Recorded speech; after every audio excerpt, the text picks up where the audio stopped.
अस्सलाम वालेकुम। आज हम हार्ट के फीचर्स को डिस्कस करेंगे, ठीक है। सबसे पहले इसके बॉर्डर्स को डिस्कस करते हैं। हमारे पास होता है राइट बॉर्डर, जो कि राइट साइड होता है हार्ट के तरफ होता है, जो सुपीरियर वेना केवा से स्टार्ट होता है, ठीक है, और इंफीरियर वेना केवा तक कंटिन्यू होता है। फिर एक इंफीरियर बॉर्डर होता है हमारे पास, जो कि इंफीरियर वेना केवा और ये एपिक्स ऑफ द हार्ट तक जा रहा होता है, ठीक है। फिर एक लेफ्ट बॉर्डर होता है, जो कि स्टार्ट लेफ्ट एट्रियम और लेफ्ट वेंट्रिकल से मिलकर बन रहा होता है, ठीक है। अब हम इसके ना सर्फेसेस को एक अपर बॉर्डर होता है, जो कि ना यहाँ पे हमें बेसिकली प्रोमिनेंटली नजर नहीं आता, क्योंकि it is covered by the arch of aorta as well as the pulmonary trunk. तो ये दो एट्रिया से मिलकर बन रहा होता है सुपीरियर बॉर्डर, ठीक है। अब इसकी सर्फेसेस को डिस्कस कर लेते हैं। एक होती है एंटीरियर सर्फेस, ठीक है। उस एंटीरियर सर्फेस को हम कहते हैं स्टर्नोकॉस्टल सर्फेस। एक होती है जो लेफ्ट साइड पे होती है, जिसे हम लेफ्ट पल्मोनरी सर्फेस, क्योंकि यहाँ पे लेफ्ट लंग होती है, ठीक है। फिर होती है हमारे पास राइट पल्मोनरी सर्फेस, जो कि क्योंकि यहाँ पे राइट लंग प्रेजेंट होती है, इसलिए हम इसको कहते हैं राइट पल्मोनरी सर्फेस, ठीक है।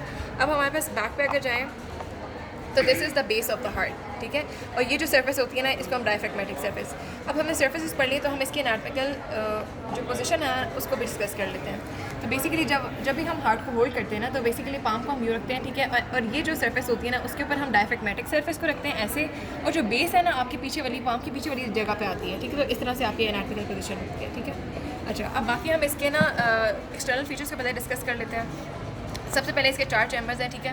This is the right auricle, ठीक है। ये जो राइट एट्रियम का अपर वाला जो रफ पार्ट होता है उसको हम कहते हैं राइट ऑरिकल। ये ऑरिकल है, और पीछे वाला पार्ट जो होता है वो राइट एट्रियम है। Then we have the left auricle and the left atrium. आगे हमारे पास चैम्बर्स होते हैं राइट वेंट्रिकल और लेफ्ट वेंट्रिकल, ठीक है। अच्छा, पहले हम एक्सटर्नल फीचर्स को थोड़ा सा देख लेते हैं, फिर हम डीप इंटरनल एट्रियम के अंदर वाले जो फीचर्स हैं उसको डिस्कस करते हैं। अच्छा, बेसिकली हमारे पास यहाँ पे दो मेन प्रोमिनेंट जो आर्चेस हैं ना, उसको डिस्कस करते हैं कि हमारे पास जो आर्च ऑफ अयोर्टा होती है, ठीक है, जो ओरिजिनेट करती है लेफ्ट वेंट्रिकल से, उसके स्मूथ पार्ट जो होता है वो मिलके आर्च ऑफ अयोर्टा बनाता है। इसको अयोर्टिक वेस्टिब्यूल भी कहते हैं, जिससे स्टार्ट होता है। This is the arch of aorta. इसकी 3 आगे ब्रांचेस होती हैं, जैसे हम कहते हैं brachiocephalic artery, left common carotid artery और लेफ्ट सबक्लेवियन आर्टरी, ठीक है। फिर we have the pulmonary trunk. Pulmonary trunk जो है राइज करती है फ्रॉम द राइट वेंट्रिकल के स्मूथ पार्ट, जिसे हम इनफंडिबुलम कहते हैं, वहाँ से स्टार्ट होती है, और ये आगे जाके डिवाइड हो जाती है behind the arch of aorta into right pulmonary artery and the left pulmonary artery. अब आपको यहाँ पे एक लिगामेंट नज़र आ रहा होगा। ये लिगामेंट जो है बेसिकली जो पल्मोनरी आर्टरी है उसको कनेक्ट करा होता है आर्च ऑफ अयोर्टा के साथ, ठीक है। अब we have an opening over है, ये देखिए राइट एट्रियम के अंदर एक डायरेक्ट ओपनिंग एंटर होती है, इसे कहते हैं सुपीरियर वेना केवा।